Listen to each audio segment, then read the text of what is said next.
friends.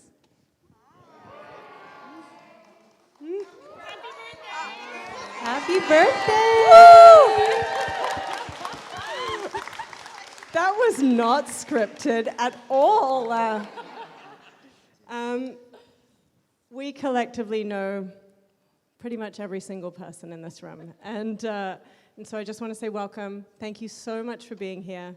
My name is Christina Lau, and it's my birthday. But that's beside the point.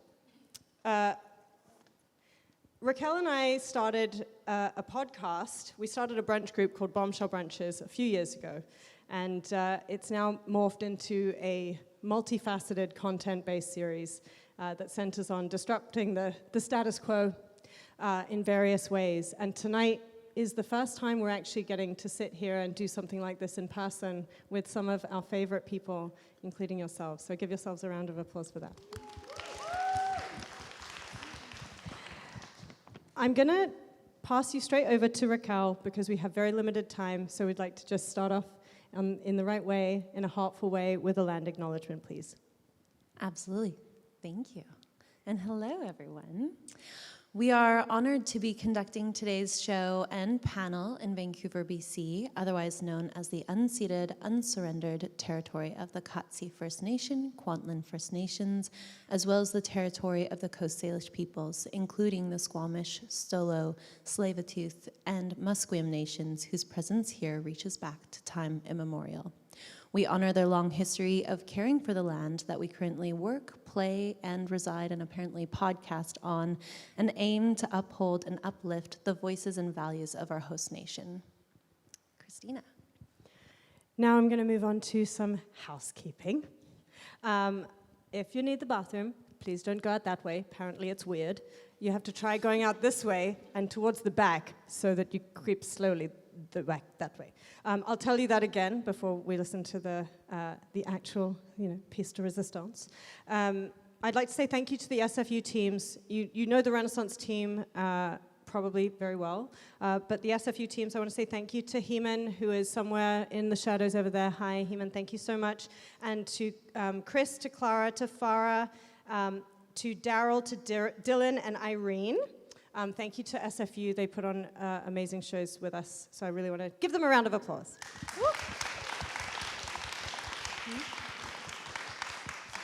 Oh, and I also want you to give a big round of applause to Renaissance Opera, who is doing this in collaboration with Early Music Vancouver.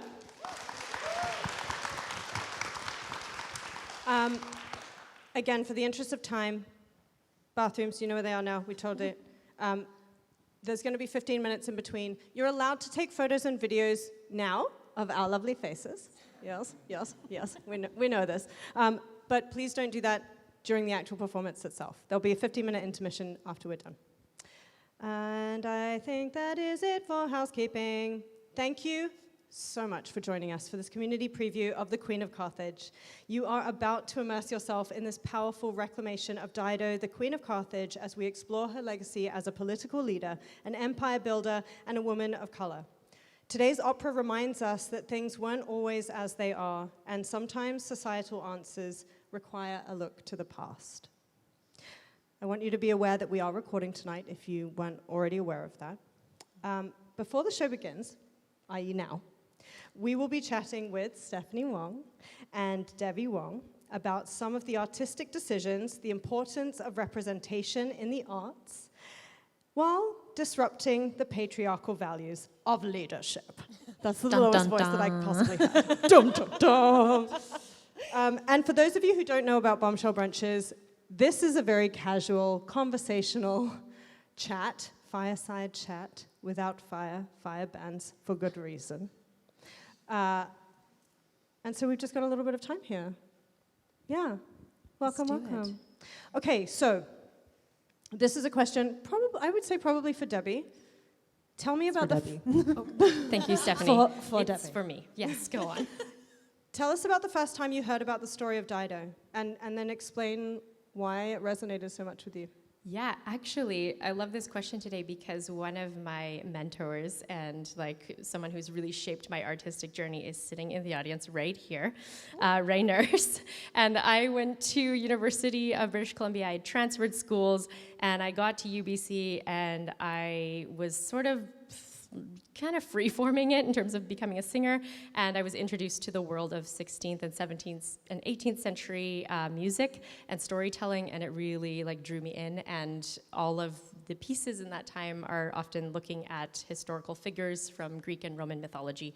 And so this is how I encountered Dido, this amazing queen who founded an empire that preceded Rome and Tunisia? Contemporary day Tunisia, and the city is still there. It's the ruin. There's still ruins there. There's still lots of cultural things there that you can visit. So, And that was the beginning of your, like, you went into opera and then became Dr. Debbie Wong, which otherwise, just to be really clear, is also, you are also allowed to call her Dwong the Rock Johnson. this is Christina's nickname for Because me. this is my suggestion for a name that sticks so much better than Dr. Debbie Wong. Yeah, no, it's two themes there. It's funny, you're actually touching on lots of themes. So partway through my doctorate, I hit a really dark place, which I think maybe happens with a lot of people, but moving through the different educational systems and then also like working through many repertoires where you don't see yourself represented in the storytelling, but you have this like desire and passion and interest in, for me, the music and the storytelling and how opera came to be at the time in Western European cultures. It was kind of like up and down journey, and so always looking for these little glimmers of like, is this a story I can tell? Is this a story I can relate to? And partway through my doctorate, I was like, okay, we're done here. I cannot get through this. There's so much fighting with my advisors. And finally, it was my great aunt Terry, who is a Chinese settler, now living in Toronto. And she told me how proud she was to finish, as a 75-year-old Chinese woman, how proud she was to finish her master's degree when she was younger than I am now. And she said, it's so important to me to see you finish your doctorate and to see this education passed on. And your great-grandmother was very educated and was blessed with an education. And so there was like that feeling of lineage and like of not just doing it for yourself, but it has impact in other places without whether or not you see it happen. That grounding. Yeah. It's that reminder that we are connected always to the people who hold doors open for us or hold space for us or advocate in the communities, whether it's past, present, or right for the future, and how we will be doing that in the future too. And when you finished, did you have that feeling? Did you feel that grounding? I did, but I was also like, oh my God, it's done. We're Never done here. again. Yeah, no, but it felt like it had bigger meaning than what I thought it would in the beginning, so yeah. I can feel that. Raquel has a master's in persuasive communication, which is why I'm sitting here today. I did not want to start a podcast, just to be really clear. She loves it. Don't let her fool you. Stephanie, can you talk to us about the experience of working with so many female leaders and femme-identifying leaders in this group for this piece? Yeah, it was really exciting on the first day of rehearsal and also throughout most of the process because it doesn't start on the first day of rehearsal, it starts in pre-production. But it was really profound on the first day to look around the room and see women and femme folks in the room with us, making up the leaders and the artists and the creators and the visionaries of the project. And I think with that, knowing that we're all leaders of our own particular discipline, leaders of performance, leaders of design, leaders of production, leaders of staging, music, it was great to have the expertise come together in this collaborative way and inform and color the entire production. I think having, for example, designers early in the process helped shift a lot of the staging and shape a lot of the staging. Having music come in, then also, I think it was just a dialogue, and that was really exciting to have that energy of particularly women and femmes really getting to detail the process. Yeah. I always find it really interesting when we have conversations like this because there's always like that elephant in the room of, well, we're not listening to a bunch of men now. We're doing all of these things on our own in a way that doesn't, but you don't want to sound like we're doing it on our own. Like it's kind of, it can feel tokenistic sometimes when you're placed in a space for a certain reason to increase visibility or, tick boxes. And I know a lot of people in this room are sitting around knowing exactly what that feels like. And one of the things that I bore witness to while you were undertaking this entire thing was that everything started from the ground up with a collective understanding that had a more feminine energy around it. And I want to know how that shaped this story. But just out of the blue, how many people have been to the opera before? Okay, so a lot of you have been to an opera. Great. Yes, Ashley. Yes, VOA. They've been. Good job. How many of you have been to a new piece of opera, like a brand new work? So there's less people in that room. For the purposes of today, do you actually know how many operas, in the traditional sense, were written by women or femme-identifying people, non-binary? This is I think part of a bigger conversation too about like data that gets collected and like whether we track things and how things get, when I first heard someone say this, it like infuriated me, but then I saw that, within the current structures that we're in, if we're not measuring or tracking or counting or whatever, then it doesn't get addressed, it doesn't get noticed, it doesn't matter. We have not spent a lot of time looking for or tracing the roots of a lot of female identifying and gender diverse creators in our art form. They are there, they were there. There's a lot of anonymouses around from this time period. There's a lot of aliases, but there just has not been a ton of research. There are some great icons, but yeah. So let's shed some light on it today then. With this particular project, tell me a little bit more about how it felt to shape the story. Like, just give us a little bit of an insight. People are going to watch this piece. How did you interact with each other? How did you interact with the team? You or me? Start and I can add. Okay. Well, one of the first things that we wanted to do with this piece was bring in new voices and bring in contemporary voices from different disciplines. So from the choreography and dance that Marisa Gold and Jolyn Lee have brought to life in this like truly mind-blowing way, to these new commissions from Robin Jacob, who's here, from Afareen Mansouri, and from Jessica McMahon. These conversations started really early. It was just talking about the story of Dido, and then what does it mean to bring this story to life today, and can we do that with contemporary voices and integrate it into voices of the past and create this dialogue and this tension and reconciliation and this ebb and flow between what has come before, what we are doing right now, and what we hope will come. Yeah, I think this kind of will tie back. It might be a bit wandery, and then I'll get there. I love a good meander. I love a Stephanie Wander. It's my favorite. Wander through my thoughts. Go on. But it's kind of going back to the first question around like how we encountered Dido, because I encountered Dido through Debbie, but that's why I was like, this is a Debbie question first. But it meant that my experience of Dido was prismatic because that was the vision that Debbie wanted to set to Dido. And I think that informs how the experience was of building this story and building this piece. Prismatic? Prismatic. Oh, I love that word. Bold, underline, italicize that. Prismatic. I want to be prismatic. Oh, we should all want to be prismatic. We should all want to be shown for how prismatic we are, because we are multifaceted. And I think that's the point of this. It's Dido in maybe traditional experiences of her is two-dimensional or a part of Aeneas' story. But this was something that we were specifically trying to do that gave her multifaceted. Now I'm losing my words because you've said that my words are good and now I have no good words. Prismaticism. Let's just use prism and roll with it. Prismaticism. Gave her the prismaticism.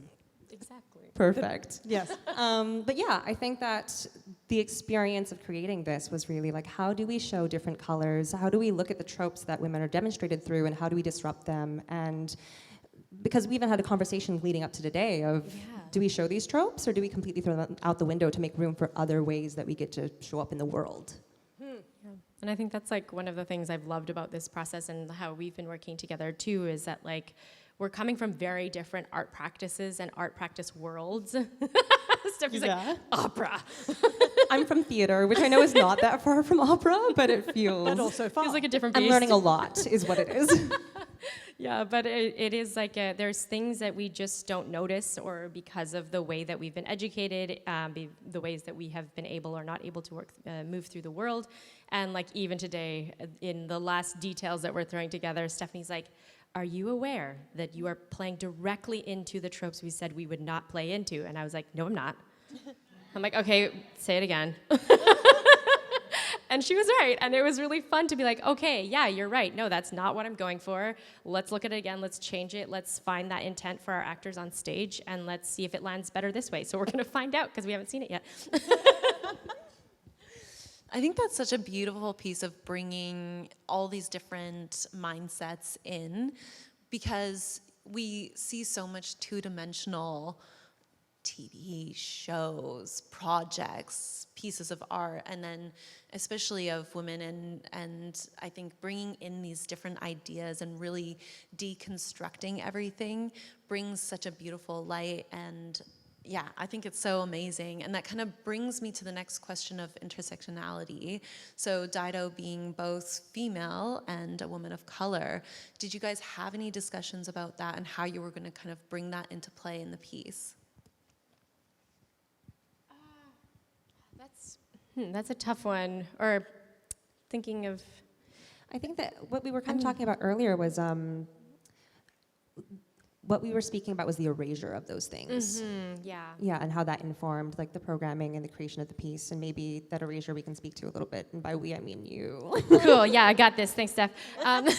No, it's always I think you raised like the tokenism thing, and also just it's always such a hard thing to be like, yes, I am a woman of color and I am doing woman of color stuff. Here I go. But that erasure piece, and also we also talk a lot about. I mean, I'm sure many of folks in this audience get these same questions, but you know, we get asked by funders, we get asked by other leaders in the community, like, how does your lived experience inform your world or your perspectives? How does being X, Y, Z, you know, all of these questions we get asked all the time, and it's a little tiring, it's a little exhausting after a while, and it's like, it has to, because I am here, and we learn by doing. We are just making things in the way that can be supportive of us, and that we can, in a way that we feel like we can bring our full selves to the project. So as two people of color leading this project, it's embedded in the framework, in the groundwork. And one of the things I really appreciate about you, Stephanie, is that you are always reminding me of the things that I'm just not noticing. And you know, we are not apart from the white supremacist structures that we are in. They're always something we have to actively be addressing and looking at and reminding each other of. And I think having a community of artists who have different lived experiences, but also common experiences as well, that means you have extra people to support you, to remind you, to treat you with grace, and welcome you into space with grace, and in all of your prismaticness. And that includes when we fail or when we make a mistake, and in a way that lets us all continue to be nourished and flourish. I didn't mean to rhyme. I think that's what's really important about tonight specifically, and about the people who are in this room. I can guarantee each and every one of you that each and every one of you disrupts something in one way or another, and does so because you're part of the outlier group. You're part of the people that want to change that conversation, and do on a daily basis in a micro or macro way. And I think that what really strikes me, most people know I do a lot of work with Renaissance opera. My work wife, Bombshell Branches, we're constantly disrupting. But the conversation really for me, and to witness this experience, whether you know very much about opera or not, is that we're normalizing different practice. And normalizing different practice takes time, and it takes you being able to feel uncomfortable because of the systems that we've grown up into. And one of the things that I want to touch on that really means a lot to me specifically, because when I started working with Renaissance, I had worked for a series of, white men, and there was a different leadership style, and we're constantly trying to find a way to not be exclusionary of anyone, but also to quietly, subtly, and also sometimes not so subtly, change those systems so that we can feel more at peace being holistic and being balanced in our energies, rather than what most people who have grown up in Western society have grown up in patriarchal structures that are top-down, authoritative, dictatorful, and a lot of this is very ground up, which can feel messy and can feel unconventional. And if you're not from a Western culture, it can actually feel normal. So coming back to this representation piece, I just really want to talk about what is it that made you push for it being so important in the arts? Like, you've put yourselves in situations where we're sitting here today also not knowing how this is going to look, right? And you're here witnessing something that we collectively have never seen before and could fail. It won't. Because that's part of the art, that's part of the process. So to you, what does it mean to you to be represented? And what does it mean to you in, I don't know, however you'd like to describe your prismaticism of representation? But why is it so important to tell the story and to increase that representation? Like, why is that so important? Because it is, I don't know. Because it is. I think like one of the things that I think about, or I'm thinking about a lot these days, is not necessarily just about this production or whatever project we're working on, but more like, how am I, I'm getting tired, but like, how am I creating space and giving tools and finding ways to empower the people who are going to come up and grow up alongside us? How are we creating new tools? How do we shift our energies towards creative spaces and creative modes and dreaming modes? How do we build these worlds where we can dream and create and love and be intercultural, intercommunity, interconnected in a very, in a loving way and joyful way. So that's, and I think the beautiful thing about art and art practices is that it provides that space for us to practice, to try. So, and I think Stephanie will agree with me, but we fail all the time at it. We do things and it just doesn't go well, and we have these great visions that we so believe in, and we make mistakes, and we make big mistakes, and we make really big mistakes, and we mess up. And then we have to, stop, and we have to, find ways to keep moving forward, even though maybe we've done harm as well. And being able to keep in this practice of making art allows us to rehearse that, practice that over and over again, in a way that we can then translate into how we move through the world as well. May I add to that? Oh, no. Yeah. I was gonna say, you should add to that. No. No, just because I really love that you stated that we could fail. And I think that representation in that way is actually important too, that marginalized people should not always be expected to do perfection, because that is our ticket into being valuable or worthy in space. That representation also includes the messiness and the failure, and the room to do so. So I do love that you brought that into the space, and then what you said about that as well. Yeah. We have less than a minute, and one more very pressing question. But I do want to say that, to me, I heard that representation is active legacy making, and I think that that's a really important thing that you just outlined. Well, that was your idea, Duong. Raquel, do you want to do the last lightning round? Question? Reworded by Christina. That's the best. The Christina quotes. The most important thing, I think, is how do we translate these learnings to day-to-day life? Art brings us so many learnings, and this piece, I think, has been intentionally created to bring us so many teachings and learnings and looks back and looks at the future. So how do we take that outside of the cinema, outside of the stage, and bring that into day-to-day life? In a succinct statement, I think that, I'm trying to synthesize really quickly, showing up authentically, showing up fully, showing up as we are is going to help tell the story in that colorful, multifaceted, prismatic way.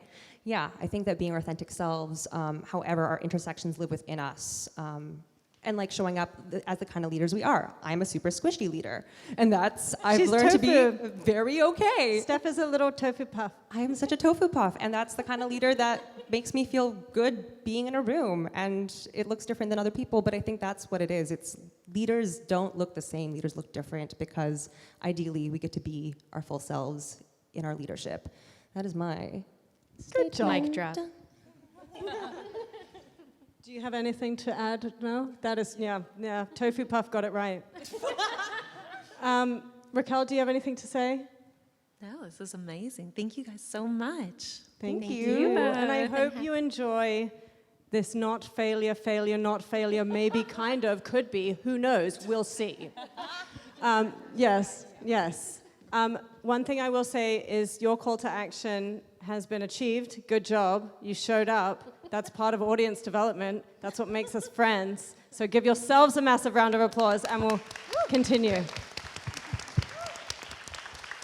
So we've got about 15 minutes. We're going to take a little break. I'm going to remind you, the sneaky washrooms, you don't have to do that anymore. You can go out wherever you want.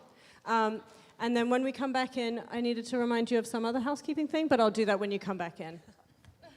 Great. Good job, everybody. Thank you. Thank you. Thank you.